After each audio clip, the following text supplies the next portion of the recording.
Je vais présenter le projet Mes modules. Mes modules mémo pour mémoire, module pour objet. L'idée en fait c'est d'associer de l'information numérique à un objet physique. Moi j'ai été en Grèce, j'ai ramené ce coquillage. J'ai voulu associer mes photos numériques.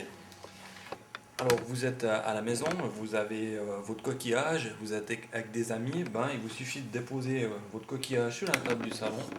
Le système va reconnaître mon objet et va m'afficher en fait les photos que j'ai prises pendant mon voyage.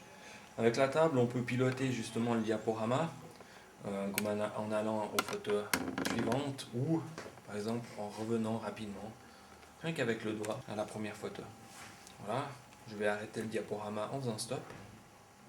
Voilà. Vous êtes toujours avec vos amis, un petit peu d'ambiance, de la musique, je prends mon CD et je le dépose sur la table de mon salon.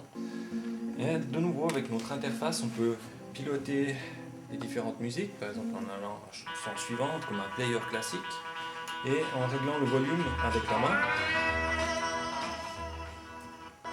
avec un mouvement de haut en bas. Ok, j'arrête. Autre exemple, une carte de visite. Si je m'approche de la zone de téléphone, je vais pouvoir appeler mon correspondant qui est sur la carte de visite. Donc là, il y a Skype qui démarre. Je peux démarrer la conversation ou l'arrêter simplement avec la table.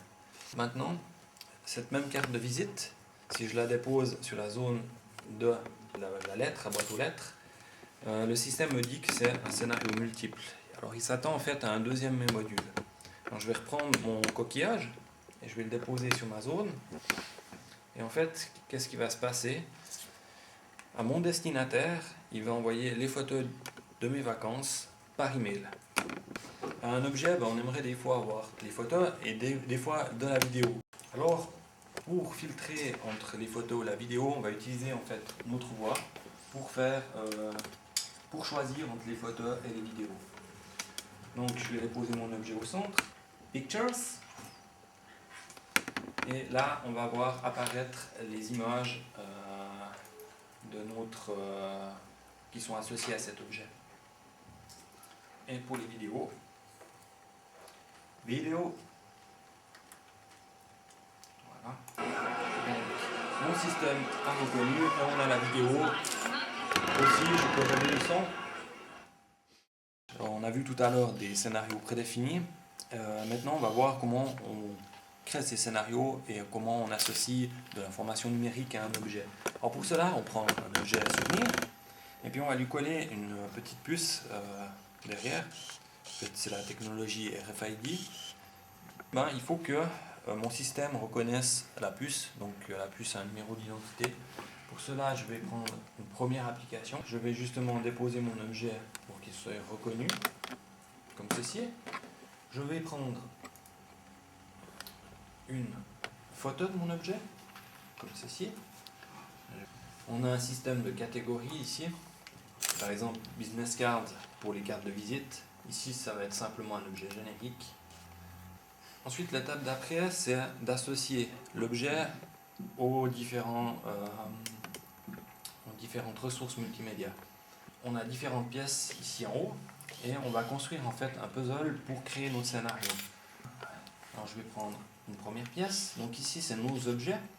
On retrouve notre coquillage et ici notre petit personnage. Ensuite, je peux choisir la zone dans laquelle je veux faire mon scénario. Moi, on peut prendre la première, par exemple, téléphone. Et maintenant, on va faire l'action. Donc, est-ce qu'on veut afficher des vidéos, des musiques ou des photos?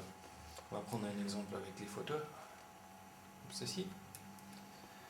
Et ensuite, on doit définir quelle photo on veut voir. Si je prends un type musique sur une action photo, le système va me dire que l'action show photo n'est pas compatible avec le cluster de musique. Je vais aller chercher des photographies qui se trouvent dans mon PC. Je vais donner un nom. Le type de fichier, c'est des images. Je vais mettre une icône. Et puis là, je vais définir les images qui vont être dans mon cluster. Et une nouvelle pièce apparaît. Je vais la prendre, la coller comme ceci. Il ne me reste plus qu'à définir encore la pièce noire qui est la pièce de sortie, une pièce qui représente la télévision. Donc ici on a construit notre scénario qui signifie ceci: quand ce module est déposé sur cette zone, je vais jouer les fauteurs qui ont été ajoutés tout à l'heure. Je vais mettre un nom de scénario et on va lancer la console comme tout à l'heure. Alors si je dépose mon objet sur la zone définie, j'ai mon scénario qui démarre avec les images qu'on a sélectionnées. On peut faire des scénarios plus complexes avec la pièce rouge qui est des connecteurs qui nous permet justement par exemple de rajouter d'autres pièces en verticale et combiner ceci par exemple aux pièces bleues qui sont les interactions. On a vu tout à l'heure avec l'objet qui nous montrait des photos ou des vidéos. Donc nos scénarios. Notre objet, quand on le dépose au milieu, va nous jouer les photos, et ces photos spécifiques à l'écran quand on va appliquer cette interaction vocale. Si on choisit le scénario de vidéo, ce qui change, c'est qu'on va jouer ce cluster de vidéo, mais qu'on va faire l'interaction vocale qui est cette pièce ici, qui représente une movie. On aurait très bien pu utiliser des pièces en fait, qui utilisent la Wii. Mon système va reconnaître le mouvement que j'ai fait et va démarrer un scénario en conséquence. Ou si je fais un V, par exemple, pour vidéo, ou tout autre geste possible. Je peux aussi associer à mon scénario des conditions. Ça peut être des conditions de temps, mais on a aussi des conditions de température et de luminosité. Alors, je vais vous faire un exemple avec la lumière. Je vais ajouter le connecteur plus. Et puis je vais dire ce scénario il va être joué seulement quand la lumière est allumée. Et je vais construire un scénario avec cette pièce mais avec la lumière éteinte. L'objet, on a dit quand on va le déposer ici, il peut faire soit des photos, soit des vidéos, mais en fonction d'une condition. Et ces conditions, c'est les conditions de lumière qui vont être prises par ce petit appareil. Donc, la carte ici, c'est des sensors qui vont capturer la lumière ou la température par exemple. Et ici on a un petit node qu'on appelle BT-node dans notre cas qui peut communiquer de l'information à distance via le Bluetooth à notre récepteur qui est lui lié à mes modules. Quand la lumière est allumée, il devrait jouer les photos qu'on a vues tout à l'heure avec les photos de Windows.